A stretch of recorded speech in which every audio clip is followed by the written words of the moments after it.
Unlock Your Soul Radio with your host, Lorraine White.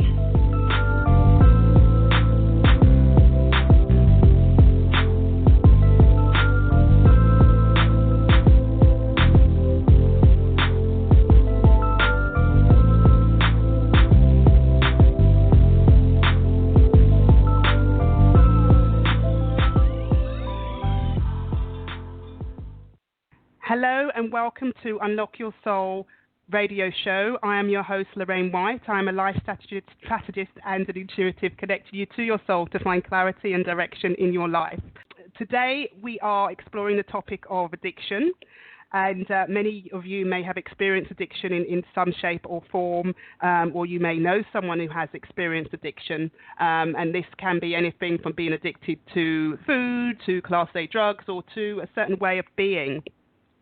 Today in this show, I'm going to be exploring questions like, is addiction an absence of spiritual connection? And if this is so, what are the spiritual solutions or techniques that we can apply to this issue? My guest is Yvonne Douglas, who is a spiritual healing coach. Yvonne works with women who want to find inner peace and live a more fulfilled life, reaching their highest potential. Yvonne has written 3 books. She's the author of 3 books, and she's also an award-winning coach. She uses a unique blend of healing modalities in addition to her powerful energy and intuitive spirit to help people. Now, let's welcome Yvonne to the show. Hello. Hello, Yvonne. Hello. There, hi. How are you? I'm very well. How are you?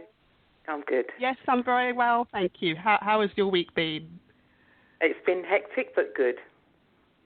Yeah, no, I understand that.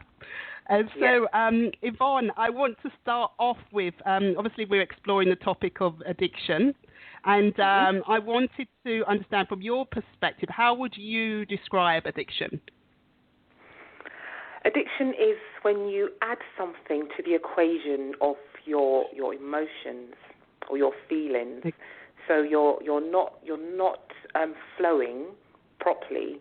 So you will add something to kind of maybe make you feel better as a temporary measure, and generally that thing that you might add is not for your highest good.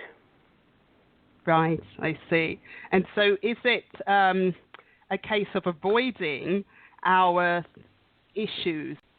Yes, more often than not, people who suffer addiction, they are generally avoiding their feelings and their emotions. And they will either, as you say, smoke, or they may eat food, sugary things, take drugs, drink alcohol, or even have addictive behaviors like gambling or sex addiction.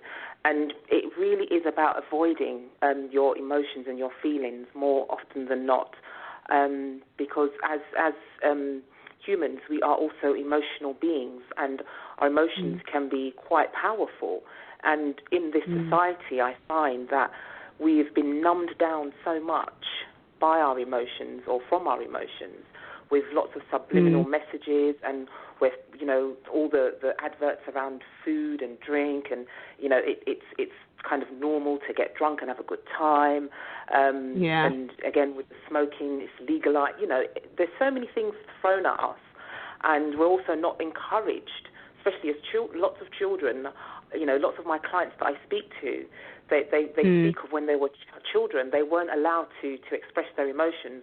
A lot of parents didn't know how to deal or handle their children's emotions, so they were shut down, and they find it very difficult to express themselves and just be as an emotional being. Yeah. And so there's a couple of things actually that just as you were speaking just came to me, because it's interesting that you say we get shut down, which is the case. But I always think that when people smoke, or when people have a drug, and it's kind of to do with the throat, it's like the throat chakra being shut down, and if it's been taken in another way, then it might be another chakra. Would you say that that's what's going on? Well, definitely your chakras will be affected, definitely your throat chakra, even your sacral chakra, because your sacral chakra is attached to your emotions. And so addictions will affect your sacral chakra, and you're not expressing yourself. You're shut down. You're adding stuff to the equation, as I mentioned before, and you're not being who you truly are. And it can get out of, obviously with addiction, it gets out of hand, and it gets to a point where for some people it's a matter of life and death. Many people die of addiction. We call each substance or behavior their drug of choice. So many people choose a different drug, but in effect they're all doing the same thing. For many people, they find it so difficult to express themselves and to feel their emotions. So they will then pick something up. And I find as well with the clients that I have, those that suffer addiction, they're very sensitive souls. And I've also learned that, the word addict actually originates from a Latin, which is translated into God's lost souls. So they've been lost along the way. Yes, they've been lost along the way, and they're sensitive. So as a sensitive person, you're more likely to have intense feelings compared to those that are not so sensitive. So because your feelings are so intense, you will find it difficult to feel them and express them. So the population of addicts, although I don't like to label people as an addict, I prefer to say they have problems with addiction. They are one of the loveliest group of people. It's just that they're very sensitive. They're very sensitive, and a lot of them are misunderstood. Yeah, and I so agree with that. I notice that as well with people who are addicted, especially. I know someone who was addicted to cocaine for many years, and he was just I knew him before the addiction, and he was just such a sensitive person, so caring and loving and compassionate, always had time, and it is a shame that this is the thing that they need to do in order to help themselves feel better. Yes. It's so sad that people fall prey to addiction, because it, as I say, it can get to a point where it's a matter of life and death. They're in so much turmoil, and that they some of them end up in a life of crime in order to pay for the drugs or whatever, and they're very disconnected from themselves and from others and from their creator. Yeah, this is interesting. And so, do you think then, if they're so disconnected, that maybe in a time, maybe in a past life, perhaps I don't know, people listen to this if they can understand this when I talk about past lives, but maybe it's a case of them having had that connection before, and then probably come into this lifetime and felt, that they may be looking for that connection. Maybe the addiction has been a route to that connection. Like, for instance, people who smoke cannabis. I've spoken to quite a few of them who say that when they smoke cannabis, they are going into that world and they feel connected. And I do hear that for some people. And, do you? Yeah. I do hear. And they find that they need something in order to have that connection. Although it is very much possible to have that connection without the use of any kind of drugs. And, through meditation is a very powerful tool that helps people to connect to their creator, to their higher self. And it is about, the problem is with a lot of people who suffer addiction, they find it very hard to slow down their thoughts. Their head's always going 10 to the dozen. So, but practicing meditation and not giving up with it, because at first it may feel very difficult for them, but they should never give up. They should just continue. There's no right or wrong way. And if they continue, they will find that the meditation will start to evolve for them, and they will then start to feel that connection and feel at peace and feel relaxed with themselves. But also, it's not just about that side of things. It's also about dealing with the issues that causes them to pick up a drug or whatever it is. I find that a lot of people, they've had so much trauma in their lives, and because of that trauma, they find it very difficult to they don't want to think about it, they don't want to remember it, they don't want to feel the pain associated with it, and so their drug of choice is like a medication, so to speak. That's how they use it. Right. And so for those people who well, I suppose we all have those deep-seated issues, but for those people who do have those deep-seated issues, what else could they be doing to help them to deal with the addiction issues, rather? Yes, I would highly recommend some therapy. This has been my journey. I've suffered from addiction very, very much. And I went into rehab in order to address a lot of the issues, and so lots of therapy helps. Maybe even joining the rooms, the AA rooms, or the CA or the NA rooms, or the OA. OA is for Overeaters Anonymous. But at a time in my life, those rooms, they were a lifesaver, and they still are for many people out there. And again, it's about working on oneself and not giving up, and giving themselves a break, and not being too hard on themselves, and just continuing on their journey of growth, self-discovery, and healing. And the more they do that, the more they'll find that the addiction will wane. It will eventually go. But it is also about really living a spiritual life, because they say in the rooms actually that it's a physical, emotional, and spiritual disease. Right. So it's definitely important to have a spiritual life. Okay, and so tell me a bit more about, Yvonne, about your journey and the rooms, because I'll be honest, I've not heard. I've heard of AA and Alcoholics Anonymous and so forth, but I haven't heard of the rooms. So could you elaborate on that more in the context of your journey?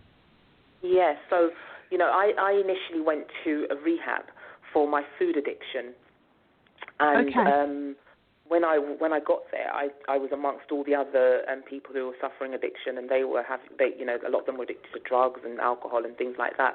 And I was a little bit like, why do I need to be here? I'm not like these people. But I soon got a wake-up call, because actually it was just a different substance. I was pretty much the same. We all suffered, some sort of trauma in our lives.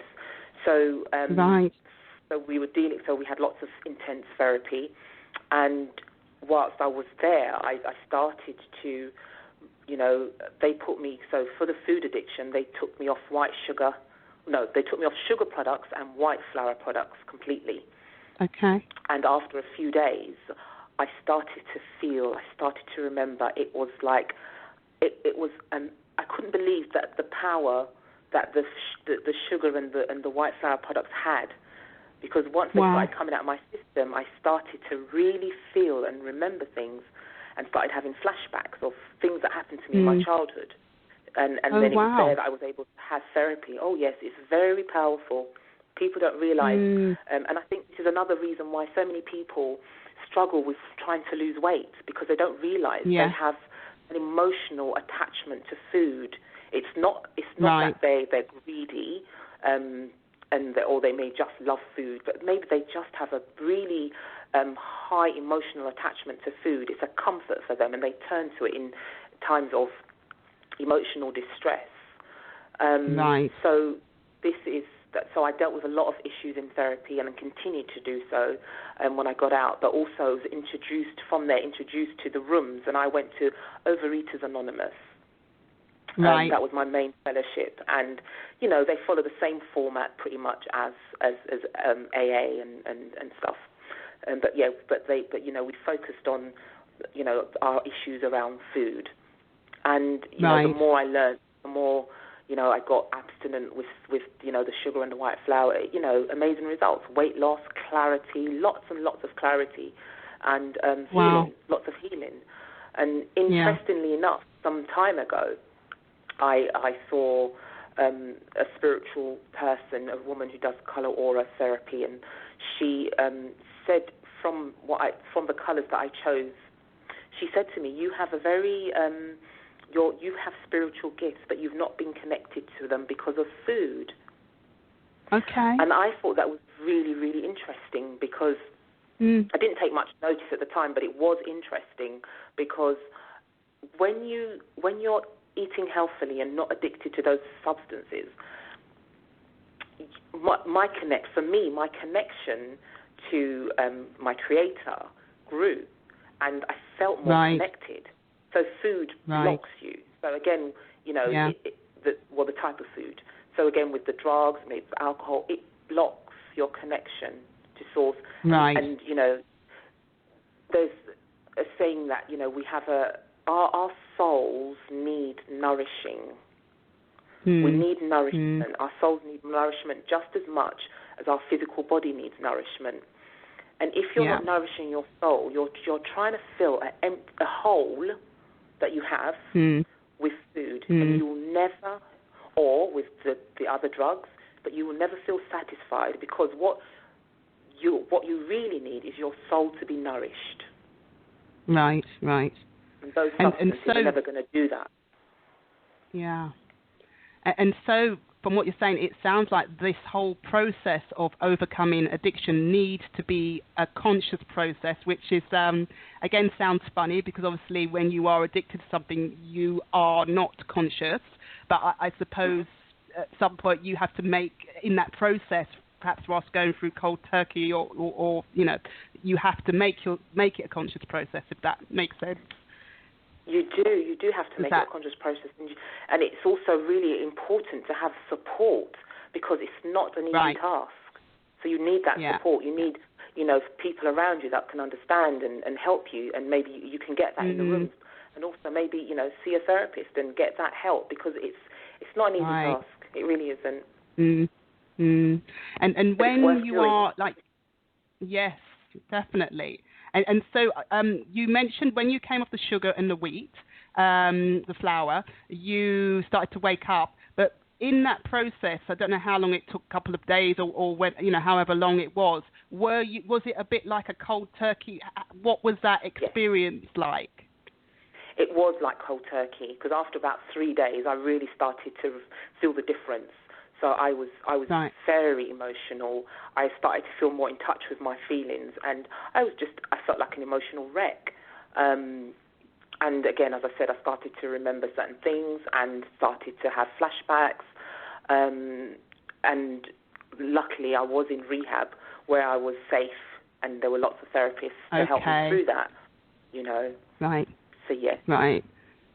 Yeah, because that's what I was thinking, because I would imagine that it's at that point where you're most likely to go back instead of go through. Right. Yeah, I see. Yeah. And what would you say to someone who is going through addiction and experiencing addiction, and perhaps at that point, what would you say to them to help them to go forward? Well, I would say most people, they when they're ready to give it up, they it's about finding your support network. Right. You know, it could be going to the rooms, it could be getting a therapist, it could be friends and family that really have your utmost interest at heart that can help you. And not to be hard on themselves, and to be very patient with themselves as well. It's a journey, not a destination. And, you know, I would definitely recommend a therapist or a counsellor, whatever you want to call it, because it's more than likely things are going to come up for you. Painful stuff is going to come up for you, and you're probably going to need to explore that and heal from that. But I would say also, you know, try not to delay it, because addiction is very destructive. And, you know, it's about having emotional freedom and happiness and feeling fulfilled. And a lot of people who suffer from addiction are not feeling that at the moment. They're in so much turmoil, and they're confused, and their life is chaotic. And, you know, they want some sort of solace and happiness. And so it's well worth doing. And don't be scared of what's going to happen, because whatever comes up for you, it's not going to be as bad as what it is you're running from or hiding from. And yeah, it is. You know, it does. It does, and it is. I think, you know, what you're saying about the support is so important. What do you think about that there's all kinds of solutions now, and I know you yourself as a therapist work with people with addiction. But what do you think of because obviously you've got the conventional route and you've got the holistic route. What do you think that suits everyone? What, the holistic route? Yeah, the holistic route. Yeah. What do you think? I would we've say got yes, this because yes, I would say it suits everyone, because at the end of the day, we're all holistic beings, aren't we? So it is about dealing with yourself as a whole, not just the fact that you're suffering from addiction, because really and truly, you're suffering from addiction because there's a problem with you. Yeah. There's a problem with how you deal with emotions. There's probably a problem with some issues and some maybe trauma that you've experienced that you cannot deal with. So it's a me problem or you problem, and addiction is just a consequence of that. So yes, the holistic way, I would say, would suit all. Right. Yeah, that's interesting, because I know some people will be listening and thinking, well, I don't believe in any of this possibly, or, it's not going to work for me, or, but yeah, you explain that well, in that we are all, we are made up of mind, body and spirit, and that is what these processes, these techniques are based on. Yeah. And it is about being in balance as a human being. Your mind, your body, your spirit, your soul needs to all be in balance. And so let's move on to your work with people who have addiction issues. How do you serve people who are struggling with addiction? Well, more often than not, we get to talk about their addiction and what their particular addiction is, and how it's affecting them in the current moment, and trying to get them to be abstinent if they can of their particular substance, and just working with them through their issues as much as what comes up for them, because the problem is that if they continue in their addictions, they're not going to get to the core of their issues. It won't all come to the fore. So it can be a slow process. So I work with exploring them as a person and what it is that's troubling them, and what is that they need in this current time to feel happy. And more often than not, a lot of it does go back to childhood, and a lot of them, their parents were some form of addicts themselves, and a lot of learned behavior, and or something terrible has happened to them and they couldn't cope, and they picked up a substance, or and then they're off and running with that addiction, unfortunately. Right. So it's a process, and yeah. I know that you also, one of the modalities that you kind of work with is energy healing.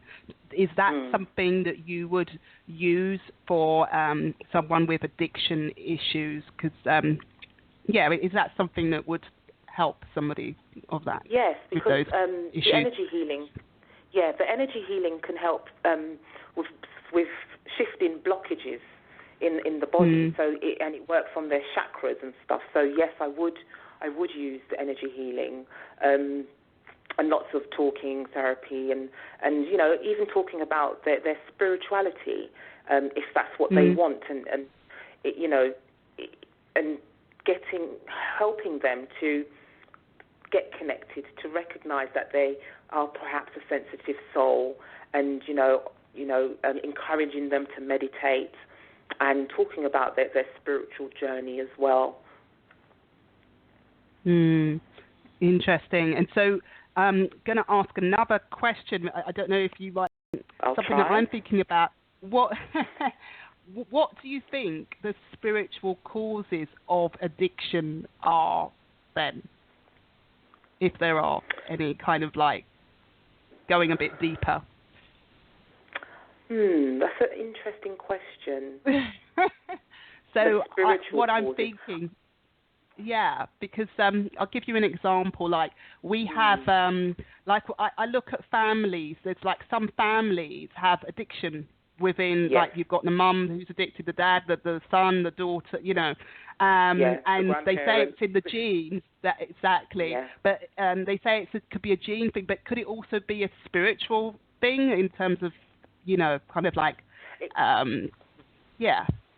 Yeah, I guess it can be, because it is, for one, it's learnt behaviour as well as being in the genes or the DNA. So when we're talking about generations, it could definitely be in the DNA. So your ancestors could have suffered it as well. So it is about, so it could go on a deeper level, on a soul level, and it could also mean ancestral healing, because I know that on my path, that I've done my healing, but it's also the healing that I've been able to go through has also helped heal some of my ancestors. Right. Yeah, that's what I was getting at, because sometimes it's an energy, isn't it, that's within the family that absolutely. You are tapping it into. Gets carried. Yeah. So definitely with the spiritual side of things, spiritual work, ancestral healing often is needed as well. Right. And it sometimes it's down to, like, for me, for example, for me, I found that the healing that I've had, it's also helped my ancestors heal, and sometimes it does take a certain somebody in the family to start doing some intense work, and it's then going to have a knock-on effect on the ancestors. So, because sometimes some people's ancestors are really suffering. They're still suffering. Yeah. So, and it does affect the family generation. Yeah. That's what I see, and they kind of work through the person. Yeah. Absolutely. Yeah, no, absolutely. Interesting.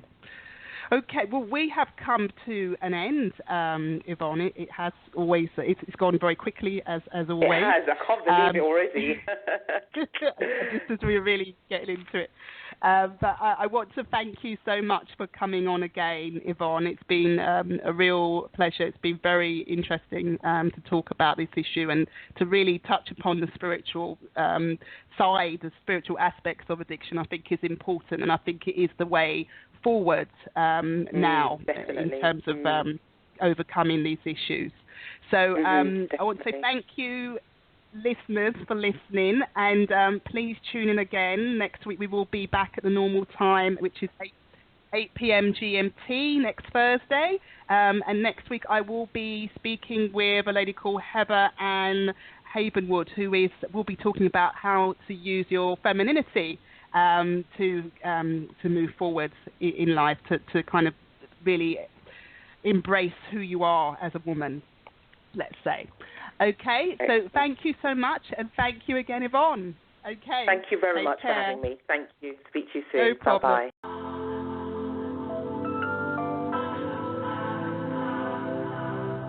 Unlock your soul.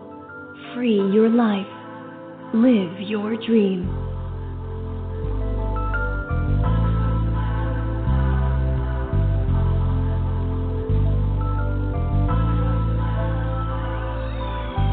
You are listening to Unlock Your Soul Radio with Lorraine White every Thursday at 8 p.m. GMT.